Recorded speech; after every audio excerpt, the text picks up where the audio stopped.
ଏ ପୁଅ ନାଁ ହଉଛି ଜିତୁ। ହଁ, କେତେ ବର୍ଷ ତଳେ ଆସିଥିଲ ତମ ପାଖକୁ? ମୁଁ ହେଇଗଲାଣି 15 ବର୍ଷ ପାଖାପାଖି। 15 ବର୍ଷ ତଳେ। ଆଜ୍ଞା। କଣ ପାଇଁ ଆସିଥିଲ? ମେଡିକାଲ ପ୍ରିପେୟାର କରିବା ପାଇଁ। ଏ ପୁଅ ଆସୁଥିଲା ମୋ ପାଖକୁ ମେଡିକାଲ ପ୍ରିପାରେସନ ପାଇଁକା, ପାଠ ପଢିବା ପାଇଁକା ଆସୁଥିଲା।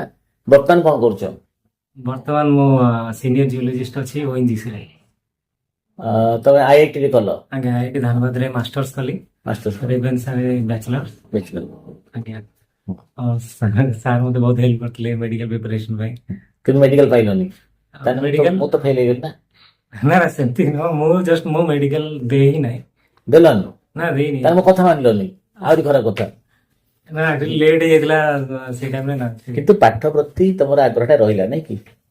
ଟିକେ ହଁ, ମାନେ ମୁଣ୍ଡରେ ଆଉ କିଛି ଜିନିଷ ନା, ଚାଲିଲା। ମୁଁ ଯୁଆଡେ ଯାଏ ମୁଁ ଖାଲି ପାଠ ପଢାଇ ପିଲାମାନଙ୍କୁ। ମତେ ପାଠ ପଢେଇଲେ ମୁଁ କହିଲି ଭୁଲ ସିନା ଡାକ୍ତର ହେଇଗଲି, ମୋର କିନ୍ତୁ ଇଚ୍ଛା ଥିଲା ଗୋଟେ ଶିକ୍ଷକ ହେବା ପାଇଁକା। ଶିକ୍ଷକ ହେଇପାରିଲିନି। ତେଣୁ ଯେତେବେଳେ ପିଲାଙ୍କୁ ପାଏ ତାଙ୍କୁ ମୁଁ ପାଠ ପଢାଏ। ଆଉ ଏଠି ଯୋଉ ପିଲାମାନେ ଆସନ୍ତି ଆମର ଇଏ ଚିକିତ୍ସା ପାଇଁକା, ଆଜ୍ଞା। ତାଙ୍କୁ ପାଠ ପଚାରେ, ସେ ତା ପରଥର ସେମାନେ ଆସନ୍ତି, ତାଙ୍କ ବାପା ମାନେ ଆସିବେ।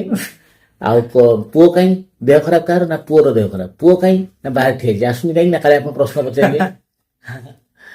ନାଇଁ, ମତେ ତ ବହୁତ ମାନେ ଆପଣଙ୍କଠୁ ହିଁ ମତେ ବି ଧୀରେ ଧୀରେ ମାନେ ସବୁ ଜିନିଷ ଶିଖିବା ପାଇଁ, ଏବେ ବି ମୁଁ କିଛି ନା କିଛି ଜିନିଷ ଶିଖିବାକୁ ଟ୍ରାଏ କରେ।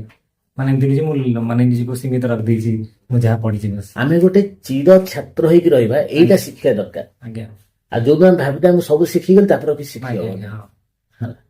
ମାନେ ଏମିତି ନୁହେଁ ଯେ ମୁଁ ଯୋଉ ଫିଲ୍ଡରେ ଅଛି ସେଇ ପାଠ ହିଁ ପଢୁଛି, ମାନେ ଯାହାବି ମାନେ କିଛି ଅଲଗା ଫିଲ୍ଡରେ ବି ଦେଖେ ସେ ସବୁ ଜିନିଷ କେବଳ ଆମେ ନିଜକୁ ସୀମିତ ରଖିବାନି, ଆମେ ଯୋଉ ବିଭାଗରେ ଅଛୁ ଆଜ୍ଞା ଆମେ ସବୁବେଳେ ଜ୍ଞାନ ଆହରଣ କରୁଥିବା ବିଭିନ୍ନ ସୂତ୍ରରୁ, ନାଇଁ କି?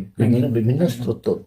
ଆଜ୍ଞା, ଭଲ ମାନେ ଅନୁଭବ ବି ଭଲ ଲାଗେ। ଭଲ ଲାଗେ, ହଁ। ଆଜ୍ଞା, ଠିକ ଅଛି, ତମେ ଆଉ ଥରେ ଆସିଲା ପୁଣି ଭେଟ ହେବା। ନିଶ୍ଚୟ ସାର୍, ନିଶ୍ଚୟ। ହଁ, ଆସ। ଆଜ୍ଞା। ହଁ ହଁ।